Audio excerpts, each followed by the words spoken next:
Have you ever thought of what happens when a villain thinks he's the hero of his own musical? No, I never thought that. Well, in Joker, Folie, Deux, Arthur Fleck takes center stage in a strange, eerie song and dance, and I'm here to dish all the juicy details. So red and juicy. If you don't watch, you'll miss why this sequel does more than just continue his story. It flips the entire narrative on its fluffy tail. I control the narrative, which means you control the narrative. Trust me, by the end, you'll be howling at what's real and what's just in his head. This ain't Google Calendars, it's real life. Let me tell you, this movie is one heck of a wild ride, like chasing your tail, but with way more drama and catchy tunes. I love that song. Arthur Fleck, our old buddy from the first Joker, is back, but this time he's trading in his chaos for a full-blown musical. I hate musicals. Yup, you heard it right. The clown prince of crime is singing and dancing, and it's as weird as a Pomeranian stealing his human's underwear. Hey, give me my underwear. The movie kicks off 2 years after Arthur's infamous live TV meltdown, where he offed Murray Franklin and set Gotham ablaze in riots. That dog's a riot. Now, Arthur is in Arkham Asylum, locked up tighter than a treat in a jar. Tight. He's waiting to see if he's going to get the death penalty, or if his lawyer can prove that it wasn't him, but his split personality, the Joker, who caused all the ruckus. And let me tell you, that bone is harder to chew than it sounds. I'm gonna chew it and chew it and chew it and chew it. But the real twist here is Lady Gaga's Lee Quinzel, a mysterious inmate who has a major crush on Joker. She was my man crush. Yep, our man Arthur finds himself the center of a love story, but it's not exactly Lady and the Tramp. Well, you'll always be the tramp to me. Quinzel, based loosely on the infamous Harley Quinn, brings a whole new vibe to the character. She's obsessed with Joker, not Arthur, and their romance plays out like a twisted tango with a side of madness. Are you crazy? Look at him. They meet in Arkham's music therapy class, and boy, does it get weird from there. Well, I'm not crazy. Maybe I'm crazy in love. Arthur starts to imagine himself as a singer, crooning love songs and basking in the spotlight of his own delusions. But I'm a Kiat. I'm a wiggly Kiat.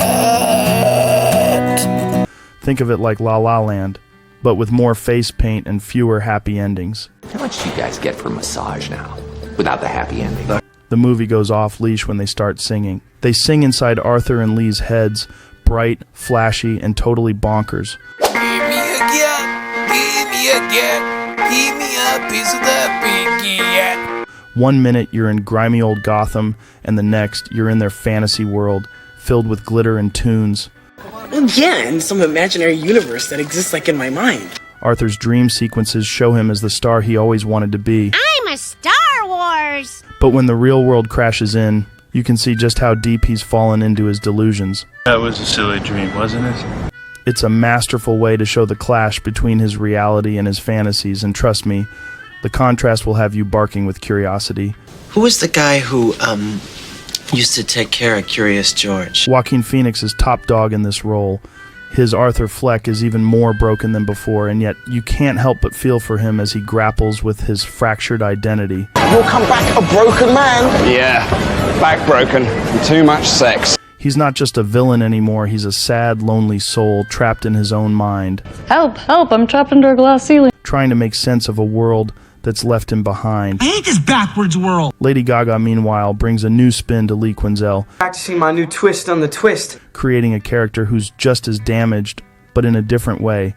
She's damaged goods. She's not the bubbly, chaotic Harley we've seen before. Instead, she's quieter, more introspective, but no less obsessed with Joker. Well, she's addicted to him being addicted to her. What makes this movie different is how it undercuts the first film. Just don't undercut yourself, that's all I'm saying. In Joker, Arthur's violence felt like his way of asserting power over the world that had wronged him. But here, it's clear that Arthur's just a pawn in a bigger game. I'm just a pawn. He's not some revolutionary figure. He's a sad, misguided man who thinks he's more important than he really is. You don't matter. The movie never lets you forget that he's still just Arthur, not the larger-than-life figure he imagines himself to be. And for a guy who thrives on attention, that's a tougher pill to swallow than peanut butter stuck on the roof of your mouth. Try, what happened to this peanut butter?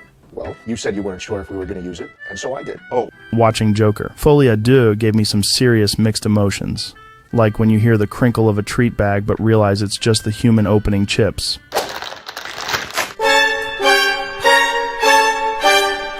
One minute you're wagging your tail, and the next you're tilting your head in confusion.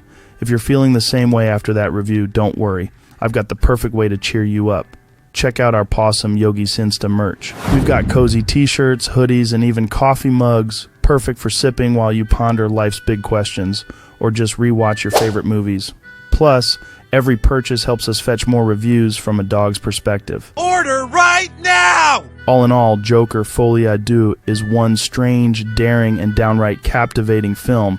It might leave you scratching your head or howling at the moon. Ow, ow, ow! But one thing's for sure, it'll have you thinking long after the credits roll. Think! It's a thinking man's game! So, if you're in the mood for something a little weird, a little wild, and a lot musical, grab your popcorn and dive in. Just don't expect a happy ending. This one's got bite. Woof, woof.